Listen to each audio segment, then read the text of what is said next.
Lazio che cerca punti, salvezza, preziosissimi Busalla che deve tornare alla vittoria nel ponente ligure. La partita è condizionata dal forte vento che non rende semplice controllare il pallone. La cronaca si apre al 19esimo con un tiro di Compagnone servito da Mignacco che esce di poco. Al 23esimo arriva il vantaggio busallese con Nelli che conclude alla grande un triangolo Rossi, Cotellessa e lo stesso Nelli che salta l'ultimo difensore a tu per tu con Pastorino. Non sbaglia, ci prova due volte Moretti su punizione, prima al 26esimo poi al 34esimo, ma Pastorino è attento e blocca. Minuto 39, quasi fine frazione, reazione a Lazio con Carlo Gainz che ci prova dal limite, ma Roy blocca senza problemi.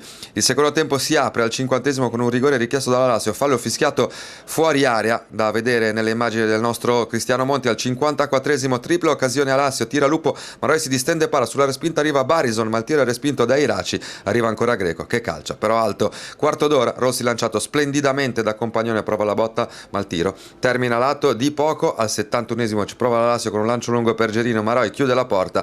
Un minuto più tardi ancora Lazio con Carlo Gainza che calcia a lato da buona posizione. Nel momento migliore della Lazio arriva il raddoppio del Busalla, ancora con Nelli, Compagnone serve Mignacco sul filo del fuorigioco che calcia, Pastorino salva, ma sulla respinta il più rapido è il giovane attaccante che segna il gol che di fatto chiude la partita, anche perché al 75esimo c'è un rigore richiesto ancora dalla Lazio per una presunta spinta in aria.